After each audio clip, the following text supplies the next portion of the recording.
Selamat pagi ibu-ibu yang kekasih dalam Tuhan Yesus. Saya sungguh mengucap syukur dan senang bisa bertemu dengan ibu-ibu dalam ibadah kebaktian wanita.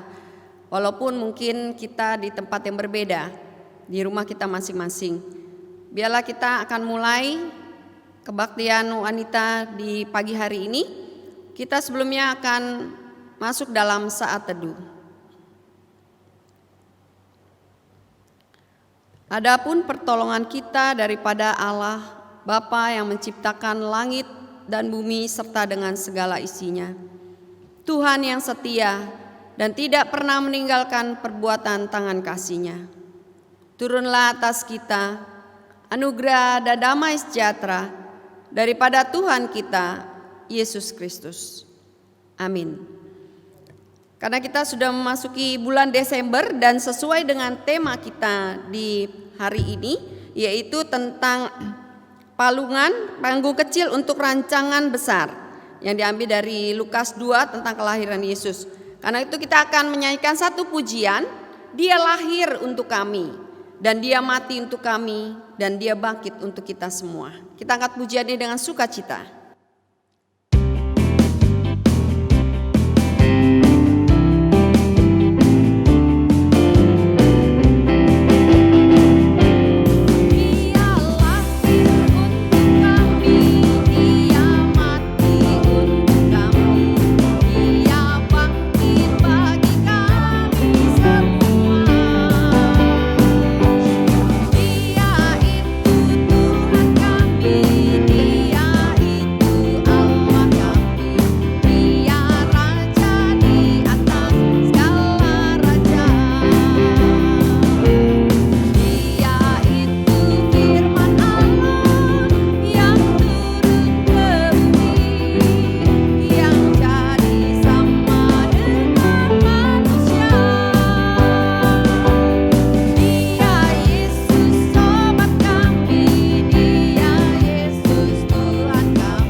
Masuk di dalam doa. Bapa kami yang bertakhta dalam kerajaan surga, yang kami kenal di dalam nama Tuhan Yesus Kristus. Kami bersyukur Tuhan, karena Tuhan Allah kami yang lahir untuk kami. Tuhan tidak hanya lahir untuk kami, tapi Tuhan mati buat kami. Dan terlebih lagi Tuhan bangkit buat kami dan memberikan kami kemenangan bersama dengan Engkau. Terima kasih Tuhan untuk hari-hari yang Tuhan sudah pimpin kami, bisa kami lalui bersama dengan Tuhan, baik dalam suka maupun dalam duka. Kami mengucap syukur untuk ibu-ibu yang kami percaya bahwa tangan Tuhan menyertai mereka dalam kehidupan mereka hari lepas hari. Tuhan juga memberkati untuk keluarga mereka masing-masing, baik itu untuk suami, istri, anak, cucu, mantu, semua kami percaya Tuhan memberkati mereka. Khususnya di masa pandemi ini Tuhan sendiri yang memberikan mereka kesehatan dan juga iman yang teguh dalam mengikut kepada Tuhan. Meskipun sudah lama tidak ada kesempatan untuk bertatap muka, tapi kami percaya bahwa Tuhan menyertai mereka satu persatu. Dan saat ini Tuhan, melalui ibadah kebaktian kaum wanita, Tuhan memberkati juga untuk Ibu Lis yang memainkan musik, hamba-Mu yang memimpin pujian, dan sebentar juga Ibu Pendeta Moilia akan menyampaikan firman-Mu. Biarlah setiap firman ini disampaikan menguatkan iman kami dalam menghadapi kehidupan kami. Dan biarlah terlebih lagi melalui firman Tuhan kami bisa menjadi saksi Tuhan, menjadi berkat bagi semua orang di sekitar kami. Dan khususnya bisa membawa jiwa-jiwa yang mungkin belum percaya kepada Tuhan. Dengar doa kami Bapa, berkati juga untuk tim multimedia juga yang melayani. Biarlah Tuhan memberkati untuk saudara Rudi, saudara Dodi, juga untuk tim yang lain. Biar Tuhan juga memberkati mereka satu persatu dalam keluarga mereka. Dan pakai terus Tuhan untuk kami menjadi alat Tuhan yang heran. Demi nama Tuhan Yesus kami berdoa dan mengucap syukur. Amin. Kita akan membaca firman Tuhan ibu-ibu diambil dari Lukas pasal yang kedua ayat 1 sampai 7. Lukas pasal 2 ayat 1 sampai 7 yaitu tentang kelahiran Yesus. Pada waktu itu Kaisar Agustus mengeluarkan suatu perintah menyuruh mendaftarkan semua orang di seluruh dunia. Inilah pendaftaran yang pertama kali diadakan sewaktu Kirenius menjadi wali negeri di Syria. Maka pergilah semua orang mendaftarkan diri masing-masing di kotanya sendiri. Demikian juga Yusuf pergi dari kota Nazaret di Galilea ke Yudea, ke kota Daud yang bernama Betlehem, karena ia berasal dari keluarga dan keturunan Daud, supaya didaftarkan bersama-sama dengan Maria tunangannya yang sedang mengandung. Ketika mereka di situ, tibalah waktunya bagi Maria untuk bersalin, dan ia melahirkan seorang anak laki-laki. Anaknya yang sulung lalu dibungkusnya dengan lampin dan dibaringkannya di dalam palungan, karena tidak ada tempat bagi mereka di rumah penginapan. Amin. Demikian bacaan firman Tuhan di pagi hari ini, biar menjadi berkat buat kita semua lewat firman Tuhan yang akan disampaikan Ibu Pendeta Moili. Baik ibu-ibu yang kekasih, tiba saatnya kita ingin memberikan yang terbaik buat Tuhan melalui persembahan kasih. Bagi ibu-ibu yang ingin memberikan kolekte, bisa mentransfer ke rekening BCA Ibu Lilianti yang dengan nomor rekeningnya 0940687934 atas nama Pang Chong Miao, suami dari Ibu Lili. Sambil kita memberikan persembahan kita angkat satu pujian. Kami bawa korban pujian ke rumah-Mu, oh Tuhan. Biar kita memberikan dengan sukacita.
Kita akan masuk dalam doa persembahan. Kita mengucap syukur pada Tuhan untuk setiap berkat yang Tuhan berikan. Bapa yang di surga, terima kasih Tuhan. Kami percaya kami bisa memberi karena Tuhan lebih dahulu memberi buat kami.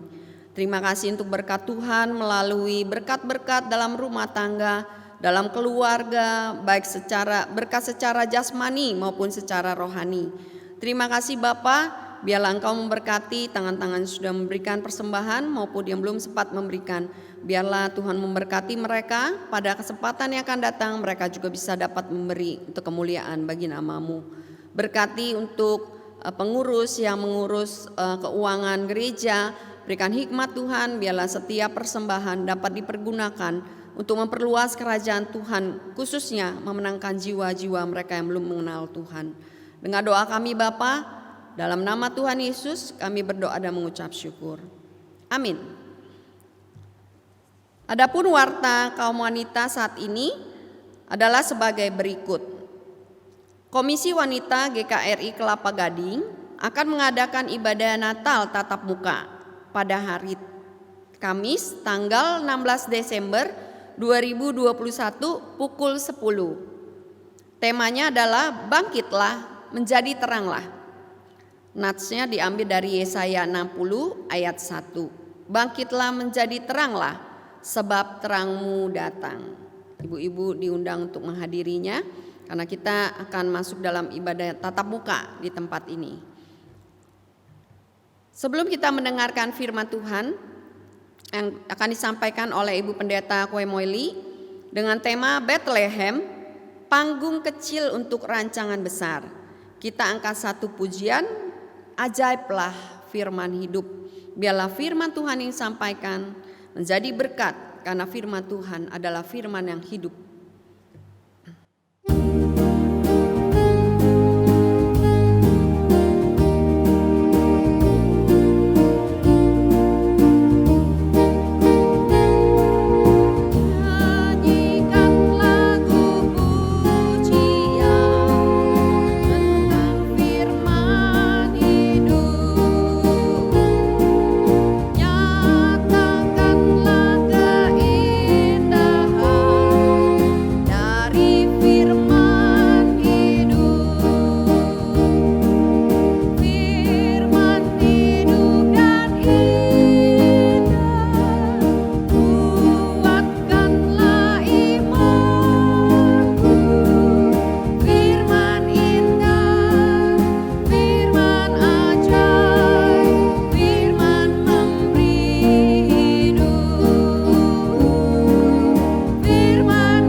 Silakan Ibu Pendeta Kue Moili untuk menyampaikan firman Tuhan.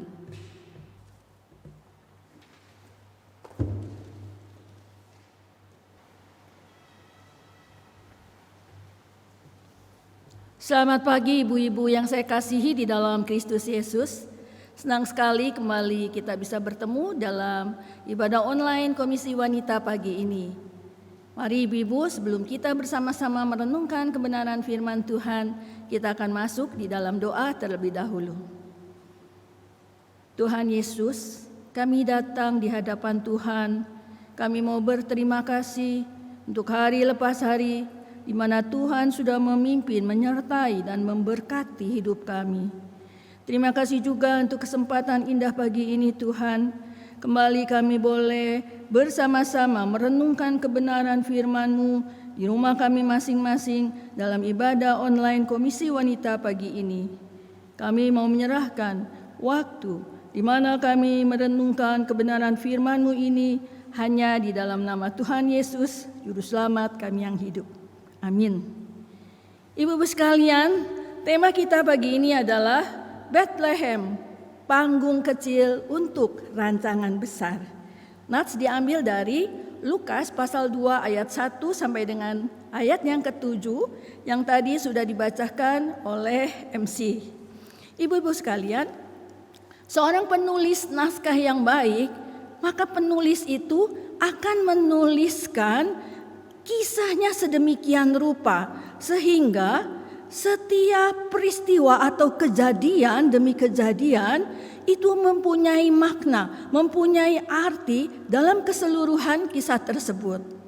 Ibu-ibu sekalian, kita tahu bahwa Allah adalah sang penulis naskah yang terbaik. Ibu-ibu sekalian, sebelum kita bersama-sama meneruskan akan kebenaran firman Tuhan ini lebih jauh, saya mengajak ibu-ibu untuk kita membaca dari kitab Mika pasal yang kelima ayat yang pertama. Demikian firman Tuhan. Tetapi engkau, hai Bethlehem Efrata, hai yang terkecil di antara kaum-kaum Yehuda, daripadamu akan bangkit bagiku seorang yang akan memerintah Israel, yang permulaannya sudah sejak purbakala, sejak dahulu kala. Ibu-ibu sekalian, ketika kita membaca kitab Mika pasal 5 ayat pertama ini, itu mempunyai makna bahwa 700 tahun sebelumnya nubuatan atas kelahiran Sang Mesias itu sudah digaungkan, sudah digemakan oleh Nabi Mika. Dan nubuatan itu tergenapi di dalam Lukas pasal yang kedua ayat yang ke-7 ya. Jadi terrealisasi, tergenapi di dalam salah satu kitab Injil ya. Yang kita lihat di sini Lukas 2 ayat yang ke-7. Demikian firman Tuhan. Dan ia melahirkan seorang anak laki-laki, anaknya yang sulung, lalu dibungkusnya dengan lampin dan dibaringkannya di dalam palungan karena tidak ada tempat bagi mereka di rumah penginapan. Jadi ibu-ibu, kita lihat di sini. Seperti kitab Mika mengatakan bahwa Bethlehem adalah salah satu kota yang terkecil di Yerusalem. Nah, kalau kita melihat akan kota Bethlehem yang kecil ini, maka ya, sebenarnya di dalam kota Bethlehem yang kecil ini sebelumnya itu sudah terjadi peristiwa-peristiwa di mana peristiwa-peristiwa sebelumnya ini menunjuk ya nantinya mengarahkan satu peristiwa yang besar ya. Mari ibu-ibu kita melihat peristiwa-peristiwa apa yang sebelumnya itu sudah terjadi di kota Bethlehem. Yang pertama ya kalau kita melihat di sini adalah satu di Bethlehem itu adalah tempat daripada Rahel, istri Yakub meninggal ya. Itu kita bisa lihat di Kejadian 35 ayat 19 ya. Ibu-ibu sekalian, Rahel istri Yakub yang meninggal ini melahirkan seorang anak yang bernama Ben-Oni ya. Jadi Rahel menamakan anak yang lahir adalah Ben-Oni. Ben-Oni mempunyai pengertian adalah manusia yang menderita. Dan kita tahu bahwa nama Ben-Oni ini kemudian diubah, diganti oleh Yakub sebagai ayahnya menjadi Benyamin. Nah, ibu-ibu sekalian, kita mau melihat jadi itu loh Bethlehem ya, tempat Rahel ya, istri Yakub yang meninggal ya. Di sana sekali lagi melahirkan Ben-Oni, manusia yang menderita. Lalu yang kedua, kita melihat di Bethlehem itu kita tahu di dalam kitab Rut bahwa Boas menebus Rut. Nah, itu kita bisa lihat di Rut pasal 4 ayat 9 dan 10 ya. Ada kata menebus, Boas menebus Rut. Lalu yang ketiga, peristiwa yang terjadi sebelumnya di kota Betlehem adalah di kota Betlehem ini Daud diurapi menjadi raja Israel. Itu kita bisa melihat di 1 Samuel pasal 16 ayat 1 sampai dengan ayatnya yang ke-13. Ibu-ibu sekalian, kalau kita perhatikan di sini, sekali lagi, di Betlehem kota kecil ini sebelumnya terjadi peristiwa-peristiwa yang kemudian mengarahkan atau menunjuk pada satu peristiwa besar begitu ya. Nah, mari kita mau perhatikan ini lebih lanjut ya. Kalau kita melihat di bagian pertama bahwa Ben-Oni manusia yang menderita. Bagian yang kedua Boas menebus Rut. Bagian yang ketiga Daud diurapi menjadi raja. Sekali lagi, baik manusia yang menderita, baik ada kata menebus, baik ada kata diurapi menjadi raja. Semua ini menunjuk satu pribadi, yaitu Yesus Kristus ya. Jadi Yesus Kristus itu menderita bagi kita melalui jalan salib menuju Golgota. Lalu kita melihat menebus, penebusan. Yesus Kristus menebus kita manusia yang berdosa ya, supaya kita beroleh keselamatan. Yang ketiga, kita tahu di sini ada kata diurapi ya. Kita tahu bahwa Yesus Kristus adalah raja di atas segala raja. Jadi ini kita lihat peristiwa-peristiwa yang sebelumnya terjadi di kota Betlehem. Lalu peristiwa ini menunjuk pada satu peristiwa yang besar, yaitu Yesus Kristus juga dilahirkan di kota Betlehem. Ya, jadi dari sini kita melihat bahwa nubuatan dari Nabi Mika ini itu terrealisasi ya. Tadi kita sudah lihat terrealisasi di dalam salah satunya kitab Injil, yaitu kitab Lukas pasal 2 ayat 1 sampai 7 kita lihat tentang kelahiran Yesus di kota Betlehem ya. Jadi dari hal ini sekali lagi semua ini merujuk pada Yesus Kristus. Yesus Kristus adalah hamba yang menderita. Yesus Kristus adalah sang penebus yang menebus dosa kita yang duduk di sebelah kanan Allah. Lalu juga Yesus Kristus, dialah raja di atas segala raja. Ibu-ibu sekalian, dari renungan ini kita diingatkan ya bahwa Kristus adalah ya dan amin bagi semua janji Allah. Amin ibu-ibu. Kemudian kita akan melihat lebih jauh ya dari kebenaran firman Tuhan pagi ini. Ibu-ibu sekalian, tadi kita sudah melihat nubuat Mika di dalam pasal 5 ayat yang pertama. Nubuat Mika pasal 5 ayat yang pertama ini yaitu tentang kelahiran Mesias, yaitu tentang kelahiran Yesus Kristus, memperlihatkan bahwa Allah di dalam kedaulatannya itu menggunakan hal-hal kecil yang sering diabaikan oleh manusia.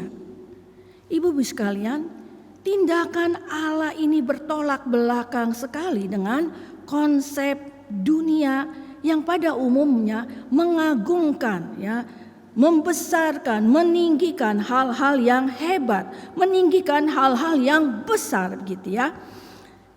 Sebagai contohnya sangat sederhana sekali ya, kalau kita boleh mengingat akan orang-orang Majus dari timur ya. Ketika orang-orang Majus yang ahli di dalam perbintangan ini ya, lewat bintang yang mereka pelajari, mereka mau mencari raja di atas segala raja. Mereka mau mencari bayi Yesus begitu ya. Dan yang menariknya, ketika orang-orang Majus ini mencari bayi Yesus, raja di atas segala raja, mereka tidak datang ke Bethlehem, ya, tapi mereka mencari dan datang ke Yerusalem sebagai ibu kota dari kerajaan Israel. Mereka datang karena di Yerusalem itu, disitulah ya istana raja, ya. Jadi di sini mereka mencari Yesus karena raja di atas segala raja. Mereka mencarinya di istana. Mereka mencarinya di Yerusalem, bukan di Bethlehem sebagai kota kecil, ya, yang sering diabaikan, dianggap sebelah mata gitu ya. Nah, kita melihat di sini ketika orang-orang Majus ini mereka datang dan mencari bayi Yesus raja di atas segala raja.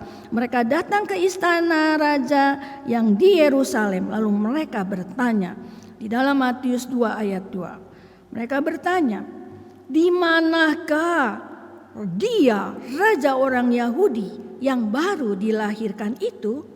Kami telah melihat bintangnya di timur dan kami datang untuk menyembah dia, ya.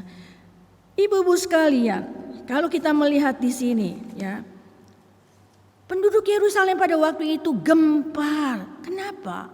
Karena mereka tidak pernah mendengar kelahiran raja baru. Dan kita tahu kemudian bahwa para ahli Taurat pun akhirnya mencari satu kebenaran dalam kitab Taurat dan menemukan berdasarkan nubuatan dari nubuat Nabi Mika, ya, bahwa sang raja di atas segala raja, bayi yang baru lahir itu ada di kota Bethlehem, ya. Ibu-ibu sekalian, kalau kita melihat di dalam kebenaran firman Tuhan ini, kita melihat di sini, kita lihat ketika Allah melibatkan Bethlehem dalam karya penyelamatannya, kita berdiam diri sejenak, ya. Kita mau belajar dari teladan Allah, ya. Apa yang bisa kita pelajari dalam renungan ini? Salah satunya kita perlu belajar dari Allah untuk menghargai hal-hal yang kecil, ya. Karena itu ibu-ibu sekalian, kalau kita dilibatkan di dalam karyanya, maka ya kita nggak perlu malu, ya. Kita nggak perlu minder dengan segala kelemahan-kelemahan yang ada pada kita. Kenapa? Karena semuanya adalah anugerah Allah semata. Amin ya ibu-ibu sekalian. Ibu-ibu sekalian, dari renungan ini kita boleh melihat bahwa Bethlehem bukanlah sekedar kota, ya. Bethlehem bukanlah hanya sekedar sebuah kota, ya. Tapi Bethlehem adalah sebuah kisah mengenai rancangan Allah yang sempurna, ya. Rancangan Allah sempurna yang bagaimana? Rancangan Allah yang sempurna di mana Allah memilih, ya, kota kecil Bethlehem, ya, yang tidak diperhitungkan, ya, oleh manusia pada umumnya, begitu ya. Allah memilihnya untuk memakai, untuk menetapkannya sebagai sebuah panggung bagi kelahiran juru selamat, ya. Sekali lagi, ya, Bethlehem yang luput dari pemikiran manusia untuk melihat apa yang bisa diharapkan dari kota kecil, ya, yang bernama Bethlehem. Tetapi justru Allah memilih Bethlehem, ya, menetapkannya sebagai sebuah panggung bagi kelahiran Sang Juru Selamat. Ibu-ibu sekalian, lewat renungan pada pagi ini, ya, biarlah menjadi evaluasi kita bersama, ya. Ketika kita mau mempersiapkan hati menyambut hari Natal, kelahiran Tuhan Yesus dalam hidup kita. Dan kita sudah mulai memasuki masa Advent, minggu Advent yang pertama. Biarlah menjadi satu evaluasi kita untuk menyambut Natal, yaitu evaluasi apakah kita semua saat ini, Ibu, terperangkap dalam kecenderungan hanya bisa menghargai sesuatu yang besar, hanya bisa menghargai sesuatu yang tinggi, hanya bisa menghargai sesuatu yang banyak. Ibu-ibu sekalian, ya, biarlah kita diingatkan bahwa Allah bisa memakai apa dan siapa saja untuk menggenapi rencananya yang indah. Nah, ibu-ibu sekalian, kemudian hal yang lain, ya. Di luar itu kita melihat kata Bethlehem, gitu ya. Bethlehem, kota kecil ini itu mempunyai arti rumah roti, ya, Bethlehem, ya, rumah roti. Jadi Bethlehem meskipun kecil, ya, tapi sudah menjadi berkat besar. Lewat renungan ini kita juga diingatkan, ya. Mari kita mau menjadikan hidup kita menjadi berkat bagi sesama. Ketika kita merayakan Natal, kita juga diingatkan, Natal bukan sekedar pesta dengan banyak makanan dan minuman. Natal bukan hanya dengan baju baru dan dekorasi yang indah, tetapi Natal adalah bagaimana kita, ya, menjadi berkat, berbagi kasih dan sukacita dengan sesama. Amin, ibu-ibu sekalian. Dan sebagai penutup, mari kita akan sama-sama membaca dari 1 Korintus pasal yang ke-1 ayat 28 dan 29. Kita akan baca bersama-sama untuk mengakhiri renungan kita pada pagi ini. Dan apa yang tidak terpandang dan yang hina bagi dunia dipilih Allah. Bahkan apa yang tidak berarti dipilih Allah untuk meniadakan apa yang berarti, supaya jangan ada seorang manusia pun yang memegahkan diri di hadapan Allah. 1 Korintus pasal yang pertama ayat 28 dan 29. Amin, ibu-ibu. Mari kita bersatu hati, kita mau masuk di dalam doa. Tuhan Yesus, terima kasih untuk renungan pagi ini yang boleh mengingatkan kami kembali ketika kami mau bersama-sama merayakan Natal Komisi Wanita pada tanggal 16 Desember nanti. Tuhan, tolonglah kami. Lewat renungan ini kami boleh diingatkan makna Natal. Dan juga kami diingatkan bagaimana kami harus bersikap di dalam melihat tidak hanya hal-hal yang besar. Kami mau belajar seperti-Mu, ya Tuhan. Hal-hal yang tidak berarti, yang kadang dianggap remeh, yang dipandang rendah, justru Engkau memakainya sebagai suatu karya yang besar.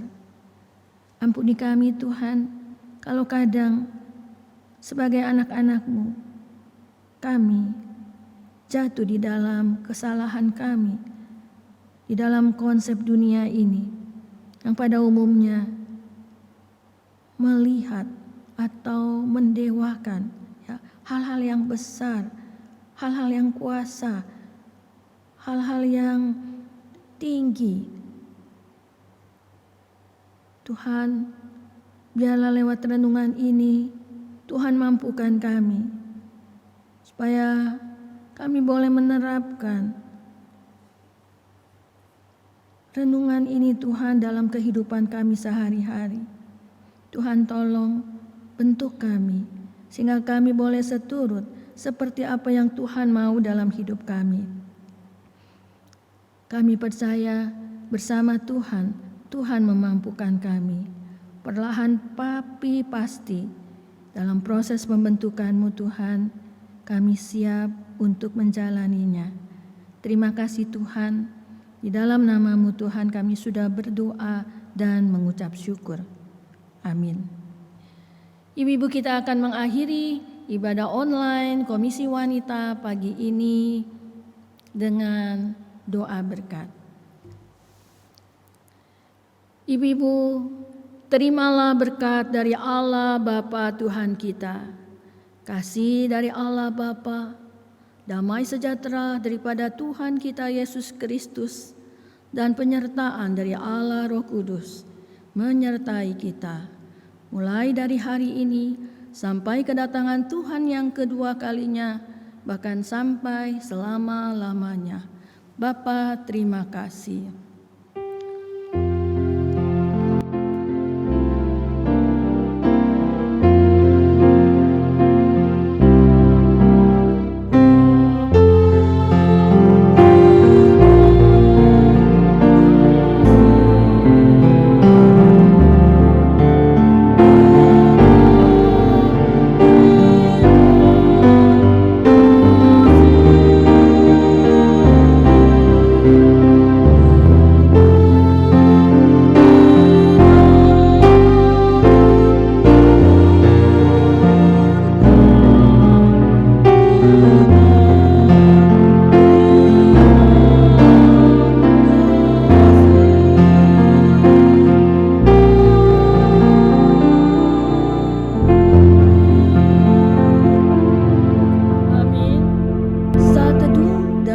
Masing-masing, persekutuan ibadah online Komisi Wanita selesai.